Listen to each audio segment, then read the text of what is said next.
네, 주말과 휴일의 영향으로 10,000명 아래로 내려왔던 코로나19 신규 확진자 수 다시 2만 명대로 늘었습니다. 네, 방역당국은 오미크론 세부 변이 출현 영향으로 올 여름 재유행 가능성을 우려하고 있는데요.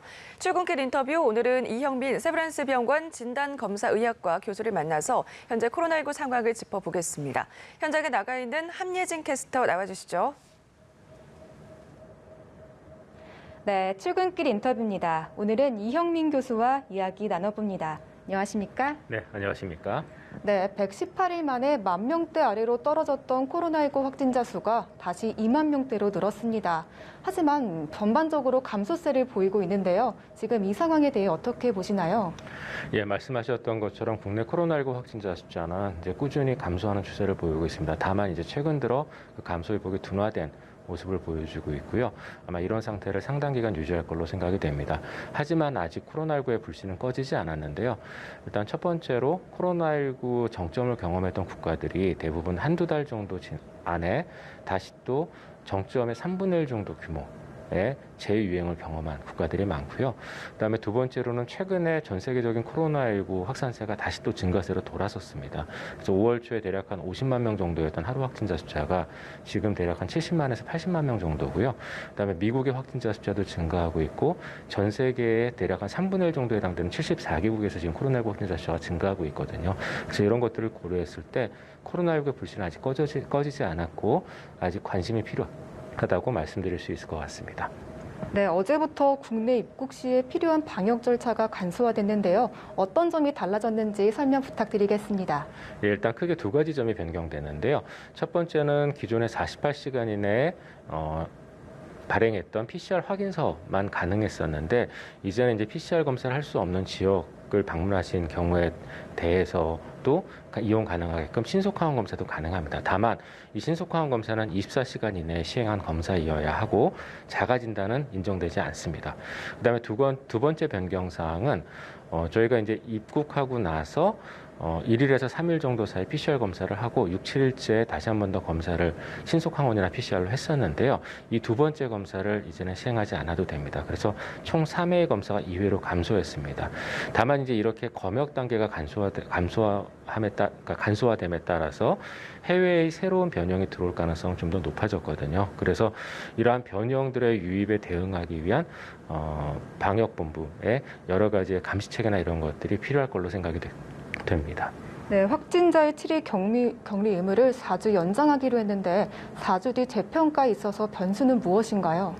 일단 앞으로의 코로나19 유행을 결정짓는 변수는 크게 두 가지거든요. 첫 번째는 이제 집단의 면역력의 감소, 두 번째는 변이형의 유행인데 아무래도 4주 정도의 어떤 짧은 기간이라면 변이형의 유행이 좀 더 큰 변수가 될 수 있을 것 같습니다.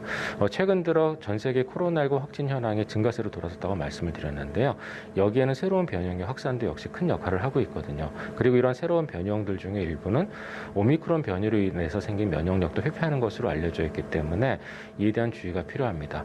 그래서 최근 영국에서는 오미크론의 세부 유형 중에서 두 가지를 다시 또 새로운 관심 변이로 지정하기도 했거든요. 그래서 이런 변형이 어떻게 국내에 유입되고 확산되는지에 대한 여러 가지 관리 체계 같은 것들이 필요할 걸로 보입니다. 네, 방역 당국은 코로나19 재유행 시점을 앞당겨서 올 여름으로 전망하고 있는데요. 교수님께서는 어떻게 보고 계신가요? 예, 기존에 이제 가을에서 조금 당겨진 건데요. 그 이유는 말씀드렸던 대로 변이형의 유행이 우리의 예상보다는 좀 더 빠르게 지금 다가오고 있거든요. 그래서 이런 변형이 국내에 유입이 되는 경우에 환기가 어려운 여름철 에 이러한 변형의 확산이 가능하게 됩니다. 여름철이라고 그러면 이제 창문을 열 수 있는데 왜 환기가 어렵다라고 말씀을 드리냐면은 여름철에는 이제 에어컨을 켜다 보니까 이런 에어컨에 의한 환기가 불가능한 그런 여러 가지 상황들이 존재할 수가 있거든요. 그래서 여름철에도 분명히 우리가 이런 코로나19가 확산될 가능성들은 존재를 하고 이에 대한 주의가 필요합니다. 네, 또 다른 원숭이 두창 바이러스가 아프리카를 넘어 확산하고 있습니다. 이 바이러스는 무엇이고 국내로 유입될 가능성이 있나요? 원숭이 두창 바이러스는 1950년에 한 원숭이에서 발견됐고 사람에서의 감염은 1970년에 이제 처음 확인이 된 건데요. 이번에 지금 이 원숭이 두창이 문제가 되는 이유는 그동안 아프리카의 토착병이던 이 감염이 전 세계에서 동시다발적으로 지금 발견되고 있기 때문입니다. 그리고 그러한 사람들 중에 일부는 해외여행을 하지 않았던 사람들도 있거든요. 그러다 보니까 일부 지역사회 안에서는 이 원숭이 두창이 확산되고 있는 게 아니냐라는 걱정을 불러일으키고 있는 거고요. 그리고 그러한 특성들 때문에 국내에도 유입될 가능성이 있다라고 생각을 합니다. 다만 원숭이 두창의 확산은 코로나19와는 좀 다르게 어느 정도 장시간의 직접적인 접촉으로 인해서 이루어지기 때문에 코로나19처럼 그렇게 전 세계적인 팬데믹을 불러일으킬 것 같지는 않고, 그리고 이런 원숭이 두창이라고 부르는 이 질환은 처음에는 이제 발열을 포함한 호흡기 감염처럼 시작을 하지만 증상 발현은 한 4일 정도 지나게 되면은 얼굴에서부터 시작된 어떤 붉은색 발진이 전신으로 퍼지게 되거든요. 그래서 그런 명백한 증상들이 있기 때문에 어느 정도 관리는 가능할 것으로 보입니다. 네, 오늘 말씀 감사합니다. 지금까지 출근길 인터뷰였습니다.